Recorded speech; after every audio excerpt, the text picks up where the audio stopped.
शशिपुर पहाड़ों में बसा एक छोटा सा गांव था।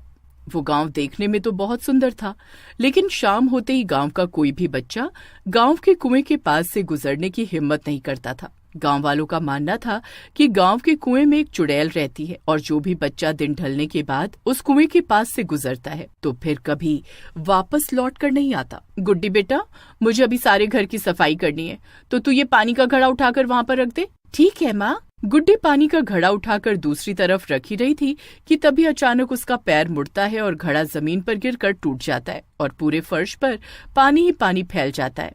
अरे ये क्या किया तूने? तुझसे एक भी काम कभी ठीक से नहीं हो सकता क्या? लेकिन मैंने जानबूझकर घड़ा नहीं गिराया माँ, मेरा पैर मुड़ गया तो घड़ा गिर गया।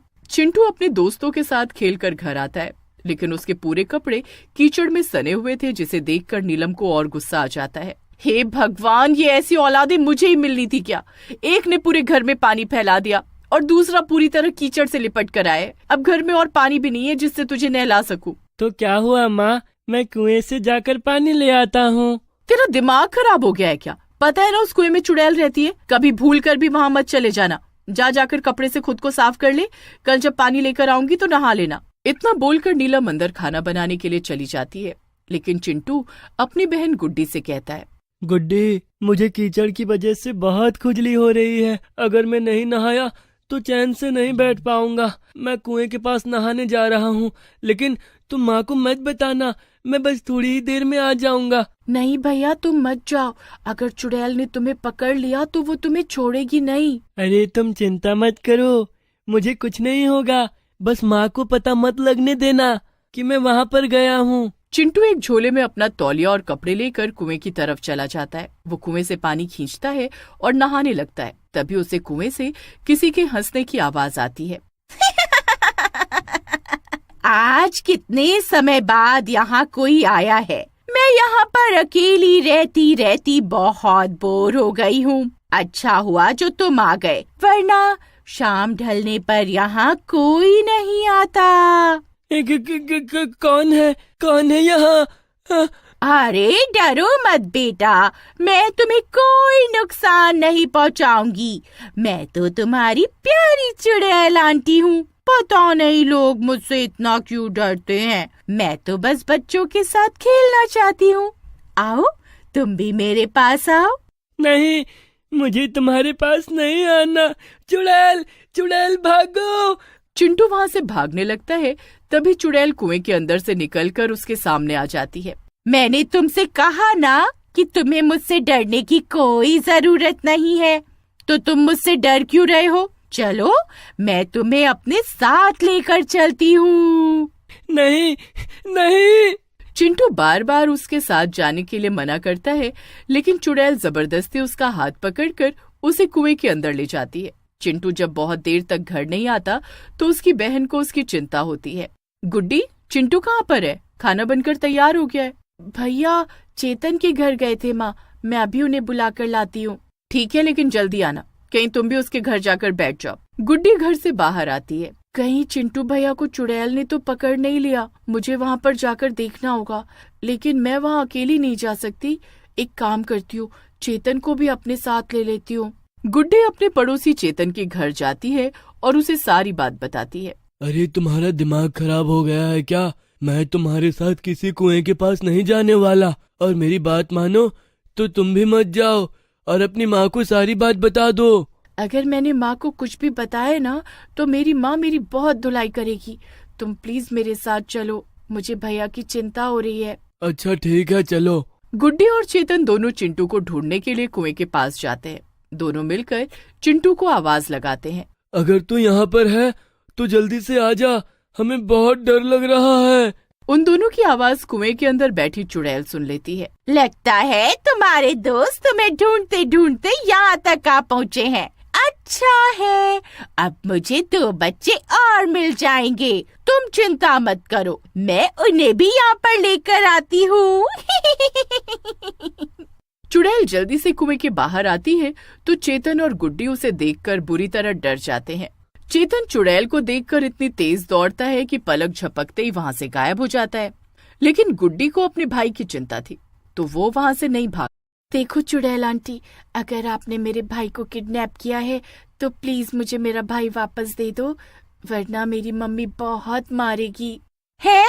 गांव के सब लोग मुझसे डरते हैं और मैं यहाँ पर तुम्हारे सामने खड़ी हूँ और तुम्हें मुझसे ज्यादा अपनी मम्मी से डर लग रहा है।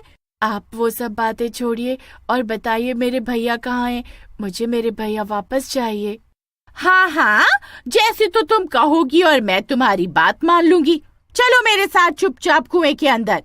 गुड्डी नहीं नहीं चिल्लाती है, लेकिन चुड़ैल उसे भी अपने हाथ से खींचते हुए कुएं के अंदर ले जाती है। तभी चेतन भी दौड़ते दौड़ते अपने घर पहुंचता है और अपनी माँ को सारी बात बताता है।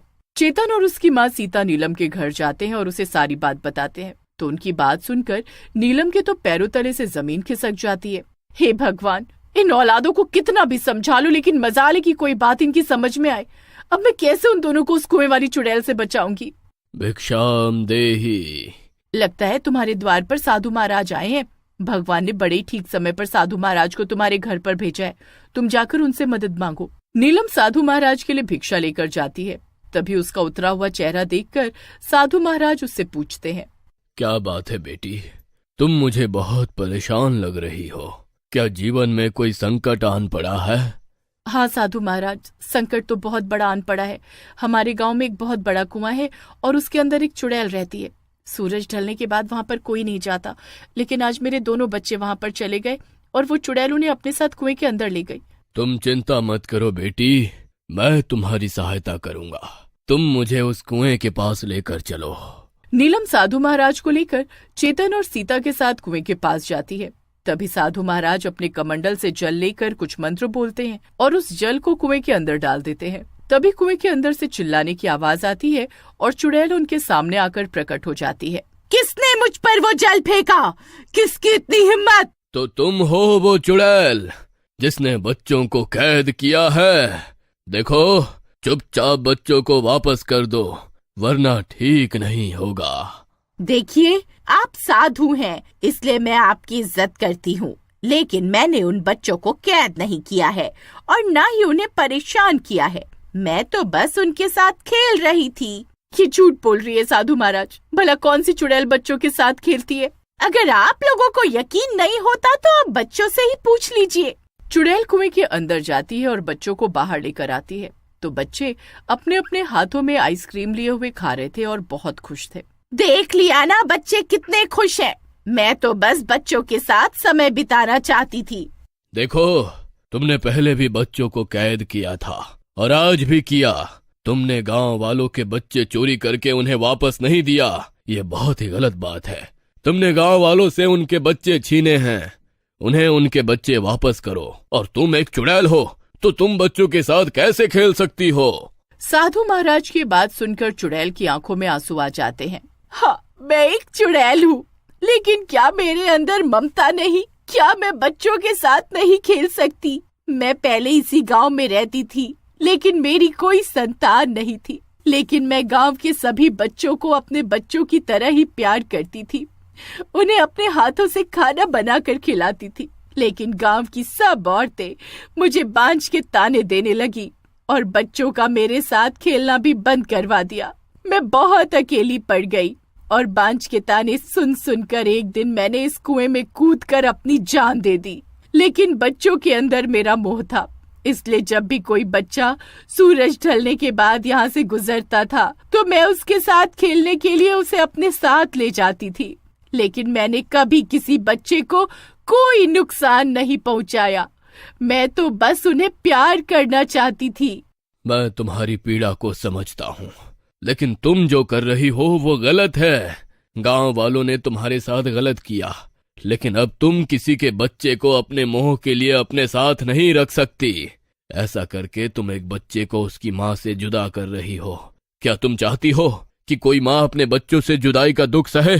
तो फिर तुम सब बच्चों को वापस लौटा दो और मैं तुम्हें यह आशीर्वाद देता हूँ कि अब तुम इस चुड़ैल जीवन से मुक्त हो जाओगी और तुम्हारे अगले जीवन में तुम्हें संतान सुख की प्राप्ति होगी। साधु महाराज की बात सुनकर चुड़ैल की आंखों में खुशी के आंसू आ जाते हैं। वो सभी बच्चों को उनके माता पिता को वापस लौटा देती है और उसी वक्त धुआं बनकर वहां से हमेशा के लिए मुक्त हो जाती है।